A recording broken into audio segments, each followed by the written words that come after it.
halka naga daawanaysa waa janaalka Meka Daare dhammaan asxaabta ku xiran waxaan idin leeyahay Ramadaan Mubaarak caawa waxa la joogto saaran ma sisterteeda ma walaasheeda qaaliga idan waxa dhaliil doonto idan la dhees waa maasan tahay Cabdul Najiib waa ku mahad celinayaa janaalkaagana waan ku dhawahay Meka Daare saaxiib waxaad sidoo kale la joogo walaasheeda Hani ku soo dhaw janaalkayga Meka Daare asxaabta iska barta ida iska bareys aad u maasantahay Najiib janaalkaada Meka Daare oo ku dhawaay waan rajeynayaa qaybta maaygan inaan noo soo badin doono maadaama uu yahay Meka Daare soo booqda Meka Daare la socda warbixinada uu idin soo gudbinaya wiilka firfircoon ee howlkarka ah ee had iyo jeer u diyaarsan inuu muuqaalo dahabi ah idin soo gudbiyo bismillaahir rahmaanir rahiim magacaygu waa Asad Qarni waxaan maanta soo ziyaartay walaalkayga Najiib channelkiisana waa Meka Daare channel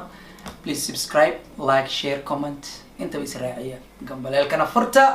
si aad la socotaan wax walba cusub soo galana waxa channelkan kala socon doontaan barnaamijyo badan arrimaha bulshada arrimaha fanka sidoo kale wax walba faa'iido leh ummadda Soomaaliyeed